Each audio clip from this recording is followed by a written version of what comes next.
Hi, folks. We're going to do watersheds today. This is part of two assignments about watersheds. And the first one that we're going to talk about here is how to map your watershed. And first question is why? And the reason is because so far in this class, climate change, environmental science has all been very theoretical. What is chemistry, deep time, ice cores, equation of life on Earth, the forecast for the future is all very theoretical. And I thought it important now and then to just try to get real. And my thinking is that if climate change is happening, then it's happening everywhere, and it's happening maybe differently in different places of the world. And since you live in the world, you should pay attention to what's happening in your place of the world. Okay, I just have a very deep faith in the powers of direct observation. I am also aware that humans don't spend enough time in nature. I spend a lot of time in nature, not enough. I find every time I do go out in nature, it's rewarding in many ways. And so I wanted to encourage my students to do the same thing and relate it to climate change. So that's why we're doing this. I'm a little bit uncomfortable with the number of different parts in this assignment for map your watershed. Here's where you submit it. Here's a video on what is a watershed anyway. Let me just explain that there's some history here. In the past, I first assumed students that everyone knew what a watershed was. Boy, was I wrong. Then I thought, well, it's such a simple topic. If I just explain it simply, they'll get it. Boy, was I wrong. So now what I've done is I've created a what I think is a good explanatory video on what a watershed is. So please maybe stop everything right now and go look at that now. Make sure you understand what a watershed is before proceeding. Certainly by the time you're done with this assignment.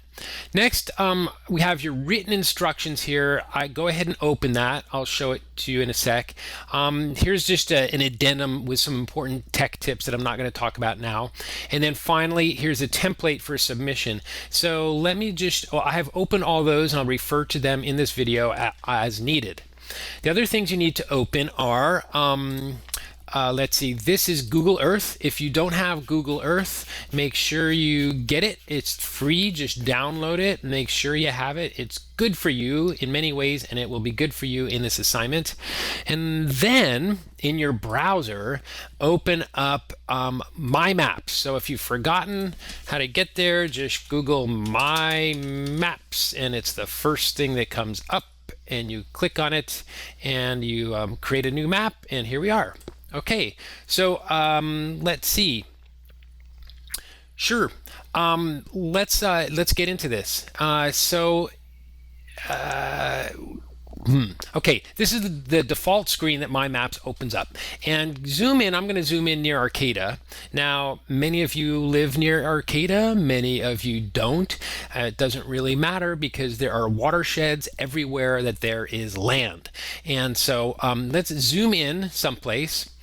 I'm going to zoom in near my place, near where I made the template from. Here's Arcata, and I looked at a watershed near Sunnybray, and as you zoom in here, you can't see squat because it's the wrong place. No, it's the wrong.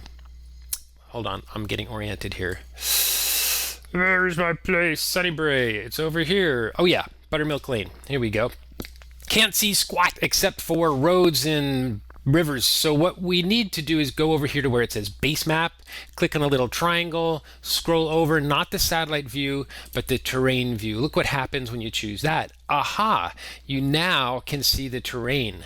I can see that there's a big river, the Mad River here, the ocean over here, and a ridge, a big mountainous ridge called Fickle Hill. And Fickle Hill has many different watersheds in it. And we're going to zoom into this one place I'm curious about. Have never explored it. I think it's near the Arcata Community Forest, a back entry. I think they made it some kind of controversial bike route here. I don't know. Anyway, in this video, we're going to map it. Okay. Now, in your selection of a watershed, you have to consider a couple things. Because in the next assignment, you're going to go visit it physically. You need to go there. So there's some considerations to make. First of all, access. Can you access the watershed? Look, if it's private land and you don't have permission to go on it, you cannot access it legally. Do not do that. Do not trespass for this assignment. So if it's private land, get the permission of the landowner or don't go. Otherwise, you're stuck with public land. I actually don't know if this area is public or not, so I wouldn't go there. I wouldn't recommend you go there unless you figured that out. If you are a Humboldt County sort of person, well, geez, if you're at Humboldt State University, you have the Arcata Community Forest behind you, and you are welcome to go do this. But do you know how many of these I've seen over the years? So if you want to be nice to me, you'll choose something else. But if you just can't get farther away, I understand it. You can map out a watershed here and visit it, and that's fine. Wonderful place, the Arcata Community Forest. Otherwise, let me recommend, if you go north to Prairie Creek Redwoods State Park, this place is stunningly beautiful. What a great way to spend a Saturday or a Sunday. Go up north and complete an assignment for your school. This is old growth redwoods. It's really beautiful. It's very accessible. There's no reason you couldn't go in here and have a great time. There's mountain lions, so you might want to take a friend with you. And that raises another issue. Safety first in Ecotopia. Totally and absolutely. There is no reason in this class for doing anything unsafe. Even if you feel like you're unsafe, I don't want you to do it. So here's the deal is I'm an outdoorsman. I go out into nature by myself a lot and I love it and I don't feel unsafe almost ever. But other people aren't like me. Maybe they can't identify poison oak or they're afraid of bugs or they're just not familiar with nature and not comfortable being there. If this assignment makes you feel uncomfortable, then you don't have to do the next part, which is go visit it, okay? Just contact me and we'll come up with a suitable alternative. If you're comfortable in nature, still please consider safety. You want to bring another person with you because there's safety in numbers. And if you encounter something that's unsafe, like poison oak or a cliff or bad guys, just back off and leave. Go somewhere else. It's not that important. I just want you to feel very free to be safe, that you're not doing something just because it's for an assignment, okay? And get yourself feeling unsafe or it actually unsafe. Okay, so let me just give you an example. So Prairie Creek, the state park, is a very safe place. Unfortunately, if you go, look at all this public land. This is the Six Rivers and the Shasta Trinity National Forest. Public land. There's no reason why you should not be able to go anywhere on public land. However, the reality is that there's a hell of a lot of dope growing going on in these forests. And if you encounter any kind of dope growing activity, you ought to get the hell out of there before something bad happens, obviously, right? You know that. But maybe you find a place that's safe and you're welcome to go there. Anyway, that's your choice. Okay, so let's move on. And I'm going to show you how to do this assignment. Let's go back to my little Sunny Bray place. Let's see if I can find it again. Let's see, that would be, I'm having trouble finding Buttermilk Lane. Here it is. Okay, so you need to find where your watershed is, and I'm just going to say this is my watershed area here. And I now need to copy this image and paste it into the template. How do you do it? Kind of zoom in so that the outline of your watershed is visible, and if you're using a PC, you need to know these keystrokes. Alt, print screen. Alt, print screen copies the window, and now we can paste that into Word. Oh, geez, did I just screw that up? No way. It's Alt print screen. It is. I hope that worked. I have a bad feeling all of a sudden. Let's see. This is our template, and I'm just going to delete all this stuff for now, and we're going to recreate it later. This takes me a little while. Every little bit gets deleted. Let's see if I can Control V, paste it in. Yes, it worked, I guess. Okay. Okay. Make that smaller so it fits on this page. So now you've pasted in your image here, and just erase my name, put your name, name your own watershed, give it your name if you want, or I don't know, maybe it already has a name like the Eel River Watershed. And I'll tell you how to get this latitude, longitude in a sec. But let's focus now on editing your watershed. Here's your image, click on it and you can make it bigger or smaller, but I want to get rid of all the garbage here. I just want my watershed. So in Microsoft Word, you'll see when you've clicked on your picture, this purple picture tool thing shows up. Click on that and find the crop selection.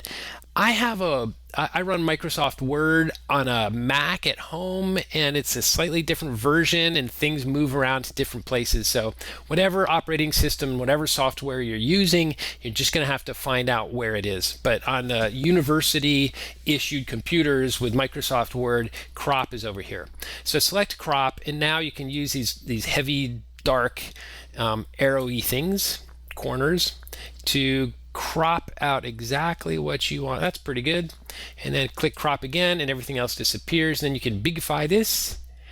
Great. So now you see I have a beautiful image here ready to play with. I'm going to just center it. Okay, now go to your template. Let's see, no, your instructions. Let's see, map your watershed, written instructions. And here's what needs to be on your map. Just read this stuff and do it. I'm not going to go over it in detail now because you can read, but I'm going to show you some tricks. The first thing is, the hardest thing is to actually draw a line that outlines your watershed. So to draw a line, you go insert, let's see, what is it? I'm going to insert something. A shape. And then find the squiggly line. Boom, there it is. And I'm going to click and hold, and then I can draw a line until I unclick, and then I would have to draw another line to add to my first line. So first, let's take a look at the watershed. Let me escape here. Okay, I'm going to center this for you. I'm going to bigify it a little bit. Hopefully you can see it okay. Okay.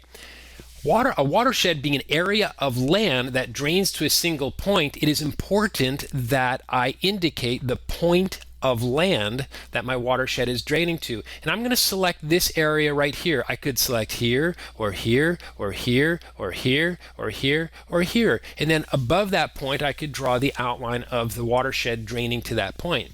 So I'll select a point here. I'm going to indicate it by putting in a text box, which I'm giggling here because this has been a big problem in the past, and I figured out how to do it.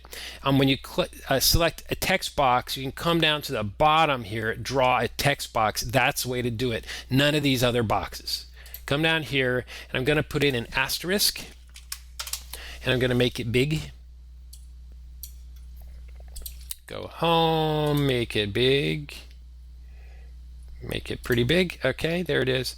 And you're saying, Jack, I'm going to visit my watershed right here. And that is, well, in this case, this is also the bottom of my watershed. It's really important where I put this. I'm going to put it right here. Okay. Okay, so now I'm ready to draw the outlines. I'm going to make this a little bit smaller now.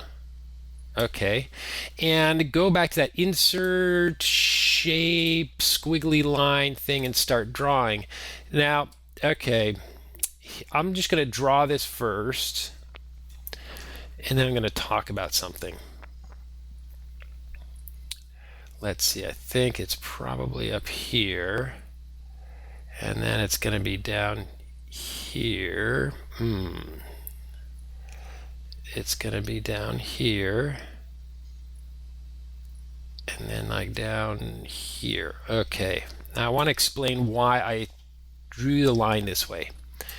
Okay, now, oh man, I just realized many of you guys probably don't know much about topographic maps, and I'm just going to say this. I really strongly recommend that in life you learn how to read a topographic map. Two reasons. One, it's really fun. Number two, it might save your life someday. So what could be better? You learn something fun and you save your life or someone else's life. Why do I say that?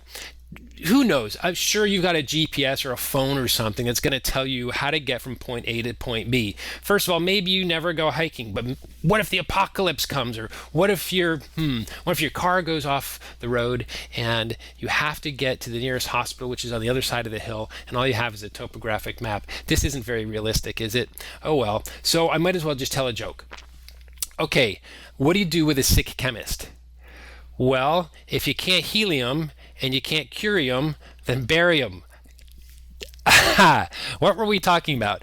Use topographic maps. They're good. So this line here is a line of equal elevation. So this one is equal elevation, and if you're walking across it, you're going neither up nor down, but you're going across a hillside.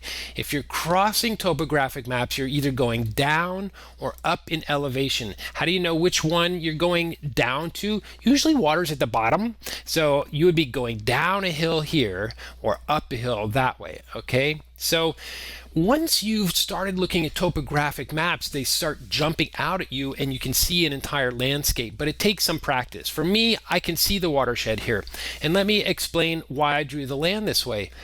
I'm saying if you pour a bucket of water on this line, anywhere along the line, half of the bucket will flow towards this place and half of the bucket will flow into some other watershed. That's going to be your test for my test for your watershed boundaries. If I pour a bucket of water, which way is it going to go? Up here was a little bit tricky. I'm not sure what's over here, if that's the top of the watershed or not. Just make sure you look at my video on what is a watershed and this stuff will make sense. Okay. So we're pretty close to done here. That's the hard part. The rest is to put in more text box as I direct you to. And the other thing up here is I need to put in latitude and longitude, and that's why we opened Google Earth, because this is the easiest way to figure out latitude and longitude. There are other ways to do it. I just wanted to show you this way to do it because it's so easy if you do it this way.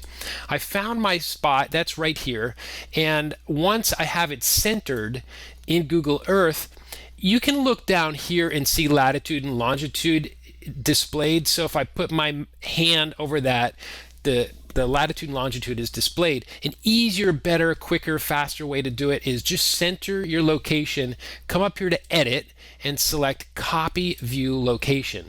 Then come back to your place in Word, which is here, and click there and hit paste or Control V, and it's automatically in there. Okay, I think it may have messed up a little bit. I think it's okay. No, that's right.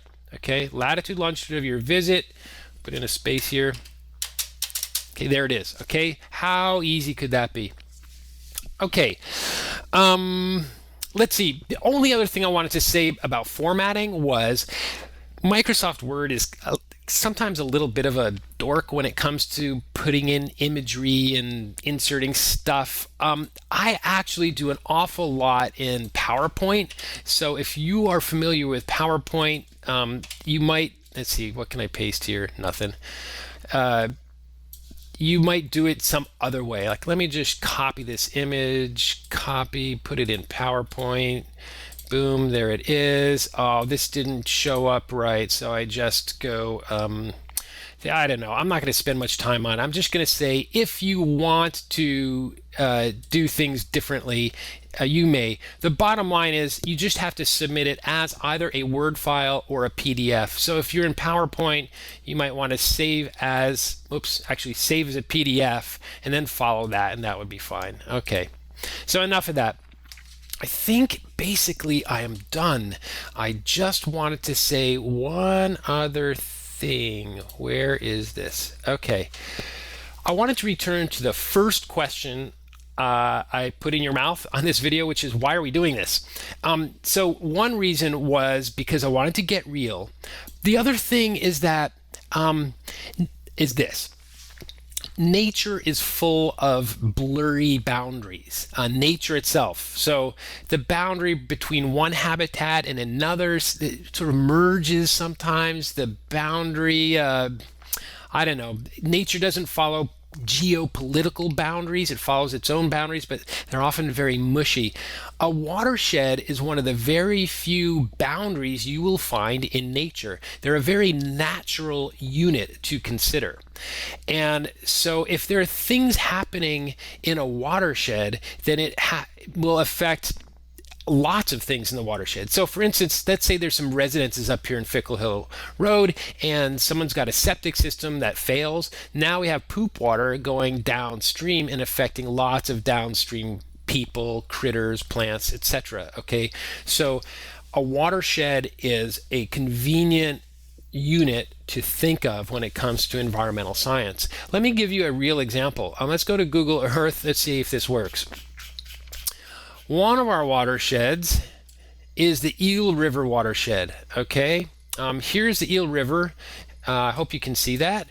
And if the Eel River doesn't get much water between spring and fall, okay, and so often flows get very low in summertime, and so when we have droughts, that's a problem. Increasingly in the last 20 years or so, another problem has been marijuana grows. And I'm just randomly zooming in here anywhere in the Eel River, and if you do this, you see evidence of marijuana production. Do I see anything there? Let's see. No, not yet. I'm looking for, yeah, here we go. All right. See these patches of green over here? That's probably an old greenhouse. They've taken the cover off, so they have pot plants growing there. Why am I talking about these guys? Because to grow marijuana, you need water and you need nutrients. So look, here's a pond. You know what? They didn't get that water from the top of this hill. They've got a well somewhere or a spring, and they're pumping that water and storing it here and using it on their plants. That water is now essentially being removed from the watershed. It's being used and it's not getting back into the watershed. And it used to be that there just weren't that many greenhouses on the landscape, but there are so many now that it's thought that, although it's really hard to measure, but it's thought that in summer months they may actually be having an effect on water flow in the Eel River watershed. Okay, also there's the use of nutrients in marijuana growing, plenty of nutrients going into each plant, and is that stuff entering the watershed? Yes, it is. And there's rodenticide and other issues as well. Okay, so that's just a real world example of how stuff that happens within a watershed is important environmentally. For climate change, of course, that could be important to watersheds. If it gets warmer and drier in the Eel River watershed, that would mean even less water for endangered species such as coho salmon. Okay, anyway, I hope you have borne with me and all the different complicated parts. It's actually not that complicated to make this thing. First is the making of it. Ending will be the visiting of it in the next part of the assignment. Okay, thanks for bearing with me. Talk to you later. Bye.